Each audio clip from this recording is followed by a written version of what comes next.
Tere õhtust kõigile, siin Lugano, tegemist on Šveitsi maaga ja meil on hea meel tervitada kõiki nii-öelda siis internetitelevisiooni vaatajaid. Sporttv.ee teeb täna siis ajalugu, me oleme eetris ei kuskilt mujalt kui Lugano spordihoonest, kus täna Tartu Ülikool Rock on külla sõitnud, et pidada tänane kohtumine siis FIBA Euro Challenge sarjas ja kuigi meil on siin nii täna kui ka eilse päeva jooksul väga suuri probleeme olnud internetiühendusega. Ja need probleemid jälitavad meid siiamaani, nüüd tulevad meile Eestis sõnumid, et asi ei olegi üldse siin, vaid Sony nimeline server on Eestis maha läinud. Ma ei tea, kas sellepärast, et paljud tuhanded huvilised on ummistanud Sport TV abiga siis Sony serveri ja ma tean, et osad inimesed ilmselt ei pääse praegu meie mängu vaatama. Nii et igal juhul meist mitte olenevatel põhjustel siis kõik inimesed praegust mängu vaadata ei saa, aga Marko Viljak ja Revo Raudjärv on siin täiesti kohal olemas ja hoolimata kõigest teeme otseülekande loodetavasti Rocki jaoks väga edukast 2 tunnist. Igal juhul Rock on siis alustanud seda mängu koosseisus Rain Veidemann, Silver Lepik, Vallo Allingu, Sten Timmusok ja Kallistus Esiukvu ehk siis Rocki poolt selline väljakujunenud esiviisik juba ka täna platsil.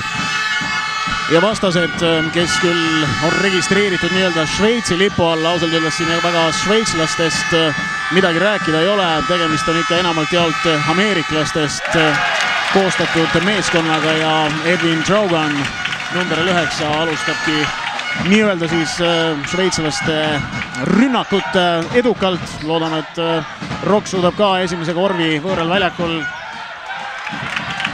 kiiresti tagasi teha, kuigi hetkel vähemalt tundus, et Silver Lepiku vastu tehti viga, aga sellest kiire palli kaotus ja kuna meil nii-öelda siis pole päris televisioon, et meil kordusi ei ole, siis me ei saa teile korduste pealt mingisuguseid hinnanguid anda, kas oli viga või ei olnud viga, kas oli mõnes kohas jooks kahekordne või mis iganes. Igal juhul 4-0 hetkel siis Rock jäänud kaotusseisu. No nii, Stockalper ja kaugelt tuleb vise. Dušan Mladjan viskas peale, aga tõepoolest Rock on hetkel siis 4-0 kaotusseisus ja mängu algus ei ole olnud just roosiline. Veidemann saab nüüd teravust luua seal ja pall jääb Rockile praegust. Soku käes pall, Veidemann jääb 300 taga täiesti vabaks ja see pall ei kuku korvi. Rock on kuidagi natukene krampis, et üritavad küll suure hooga teha, aga tuleb tõdeda ka, et vastased pole kehvast puust, et väga atleetlikult soojenduse ajal pakkusid siin mustanahalised mehed, kui nüüd Veidemann võtab väga hästi võtab tõesti palli vahelt, Lepik kiirrünnak ja saab lõpuni, aga ei lähe pall korvi. Kallistus Esiukvu ei lähe ka see, pall ei lähe korvi ja Kaan on nagu peal, et Rockil ei õnnestugi seda mänguskoori avada veel. 7 minutit ja päris mitu viset, vähemalt mehed said siis enda nii-öelda lauapallide statistikat parandada. Sten Timmusok annab Vallo Allingule tema enda koht, kust peaks ju visked minema ja lõpuks need lähevad. Vallo Allingu avab siis skoori Rocki poolt 4-2, väljaku peremehed siis juhtimas. Palli toob üle nende number 9 Edwin Draugan, kes paistab selline kleenuke poiss, aga kui üles kerkib, siis kerkib väga kõrgele.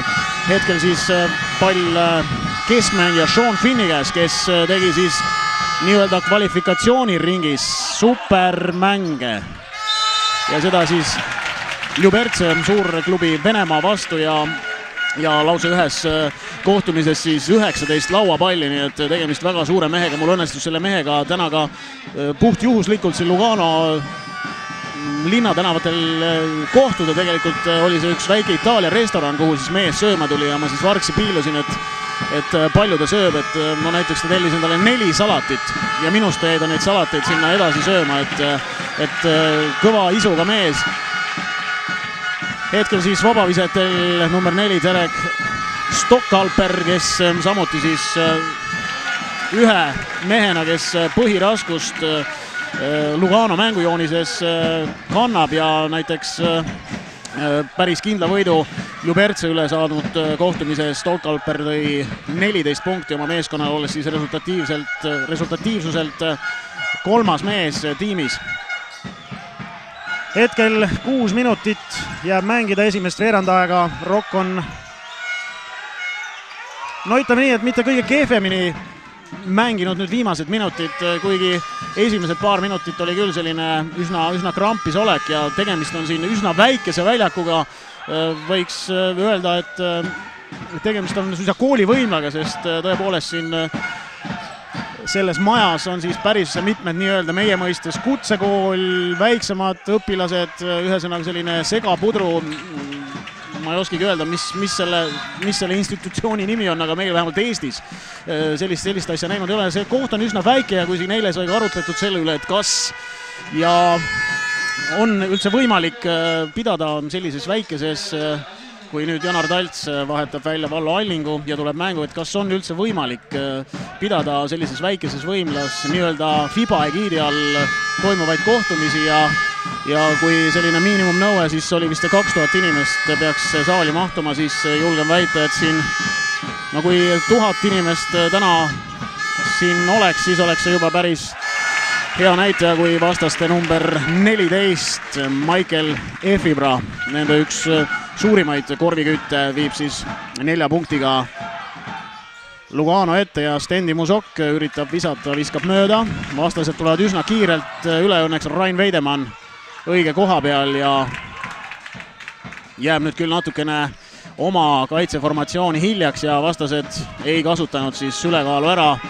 Ja nagu on Indrek Visnapuu, Rocki peatreener ka öelnud, et tegemist ei ole sellise tüüpilise ameeriklastest kubiseva Skandinaavia meeskonnaga, kus siis pall tuuakse väga kiiresti üle ja üritatakse kiiresti peale visata, et üsna pikalt otsitakse ka siin mängu kui nüüd. Janar Talts lõppude lõpuks ilustab natukene numbreid tablool, viskab veaga korvi alt sisse temale omaselt.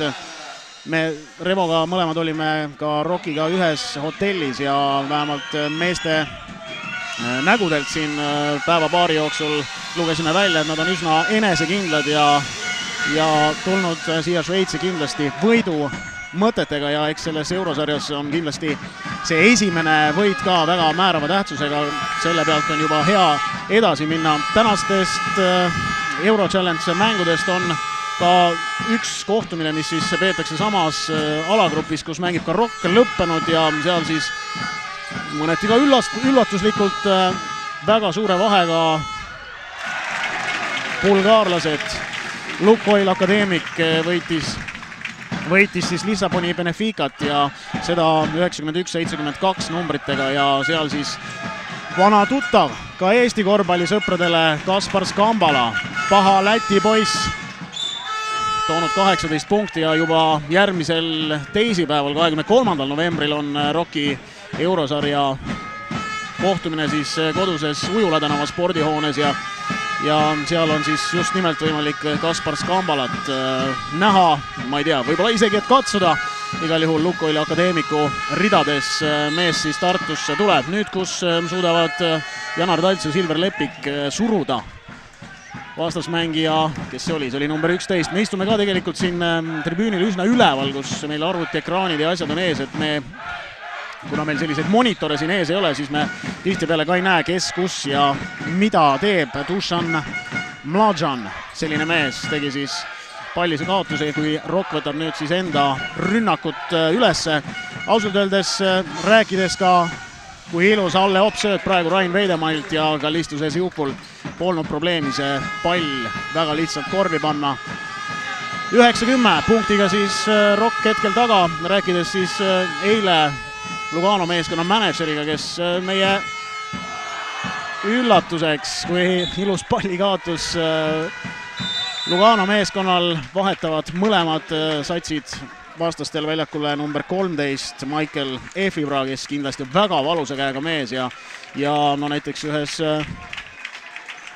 ühes kohtumises, mis siis võideti Ljubertse vastu, temalt 15 punkti ja kodus küll, kui Ljubertse vastu kvalifikatsiooni esimeses ringis kaotati, siis sellelt Fibra nimeliselt mustalt mehelt koguni 25 punkti, nii et tegemist on väga valusa käega mehega ja Rocki poolt väljakul siis ilus koostöö. Vaatasin, et Rain Veidemann läheb juba pealt panema ja saab teha kõvemat häält, aga sealt veel sööd ka listuses Jukule. Kui Rockil on siis väljakul Georgi Tsintsadze ja samuti ka Timo Eifus, ja eilsel treeningul õigemini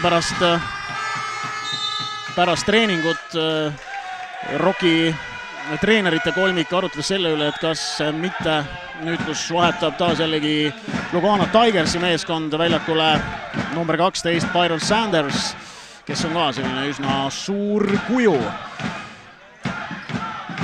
Rääkides siis eilsel õhtul treenerite kolmikuga, siis neile vähemalt tundus, et need korvirõngad siin Lugano spordihoones ei ole päris õigel kõrgusel ja treeningul siin Georgi Tsintsadze pani mängleva kergusega palle korvi ja pealt. Nüüd, kus Georgi Tsintsadze vastu teeb vea number 4 Derek Stockalper ja soovitasin siis meie treeneritel, et võiks need rõngad ikkagi üle kontrollida lasta, kui FIBA nii-öelda mängu komissar siia tuleb. Ma ei tea, kas seda on tehtud, aga igal juhul neile siis tundus jah tõepoolest, et korvirõngad on madalamal ja mine tea, võib-olla nende õigele kõrgusele või kergitamisega oleks saanud ka natukene siis vastaste viskelusti kärpida nüüd, kus Georgi Tsintsadze üritab läbi minna, aga vastased on päris head kaitses. Janar Taltsile 1-1 mängib mees ja pall ei lähe sisse, saab aga ise ründelaua, kuid kaotab selle palli, aga õnneks ei olnud must mees, ei keegi muu kui Michael Efriga nii kiire ja väle, et oleks suutnud kohtuniku ääre peal ära petta, et ta otsajoonele ei astunud. Rockil on kuidagi natukene probleemi viskatabavusega, et ei suuda viskeid ära panna nüüd, kus otsitakse jälle palli Janar Taltsile, aga listuses Juku on tulnud päris ülesse, paneb Georgi Tsintsadzele katte, lõikab ise ka kohe sisse ja Georgi lõpetab loomulikult talle omases sellise nii-öelda NBA-liku viskega. Ei keegi muu, Steve Nash teeb seda väga hästi nüüd, kus Georgi Tsintzadze teeb oma esimese vea ja hetkel siis mõlemal meeskonnal tehtud 2 viga. Loodetavasti me saame ka Revo tublide näpu ja telefoni kõnede abiga tagasi Zone'i nimelise internetiserveri ja ausalt öeldes vähemalt minul siis hetkel puudub ülevaade, kui paljud inimesi hetkel seda mängu otse ülekandes siit Luganost näevad. Ma tean, et Tartus on kogunenud kindlasti suur hulk Rocki fänne kuskile mujale kui spordipubisse, kus siis käib selline ühine vaatamine, igal juhul tervitused palavad ka sinna ja muideks spordibaas, ainuke spordipubi Tartus loosib välja ka 500 kroonise kinkekaarti kõigi nende vahel, kes siis Sport TV-ga liitub. Nagu öeldud, siis Lugano meeskond Eurosarja siia, Euro Challenge'i sarja pääses just läbi kvalifikatsiooniringi ja nüüd, kus Silver Lepik, meie parim vahelt lõikaja, võtab palli vahelt, ei ole nüüd tänase päeva jooksul vaatanud, kuidas Georgi Tsintsadze teeb palli kaotuse, tuli küll otsajoont mööda läbi, aga ilmselgelt aimasid vastasmängijad ära siis tema liikumise ja võtsid palli vahelt nüüd, kus Janar Talts läheb pette ohvriks. Hüppab väga kõrgele, sellest on nii palju kasu, et suudab lihtsalt Mohamed Abukari nii palju segada, et see enam korralikku viset teha ei saa ja saab vea kirja ning Abukar, kes muideks ühes Šveitsi liiga. Kuidas? Ei ole mind kuulda. Revo ütleb, et mind ei ole kuulda, kuigi mul on mikrofon üsna siin suu juures, ma üritan seda mikrofoni siis veel lähemale panna ja loodetavasti see jutt siis jõuab ka Eesti Sport TV vaatajatele nüüd, kus Abukar tabab vabavisket, kui 23,8 sekundit on esimese veerandaja lõpuni, 18-14 on läinud siis Lugano koduväljakul veerandajaga juhtima. Georgi Tsintsadze ilmselt jätab selle viske kas nüüd enda peale või kutsub siiski Kallistuses Juku üles katet panema, läheb sisse ja söödab kellegile välja. Silver Lepik, hea viskaja, saab proovida ja ajab selle palli kolmese joone tagant sisse, 17-14, kus veerandaeg lõpeb nüüd ja saab veel number 9 Edwin Traugan proovida poole väljaku pealt visata ja tabab isegi korvirõngast, et ega siin palju ei puudunud, et pall oleks ka sisse läinud. Esimene veerandaeg on lõppenud viigiseisult 17-17, mis nii-öelda siis Rocki vaatevinklist vaadatuna polegi kõige halvem olukord. On teada, et tegemist Lugano meeskonna näol sellise satsiga, kes armastab palju visata ja need nii-öelda siis Šveitsi liiga kohtumised on ikka sellised sinna 7, 8, 90 punkti kanti ja koduses liigas on tehtud siis seni puhas töö 9 mängust 9 võitu.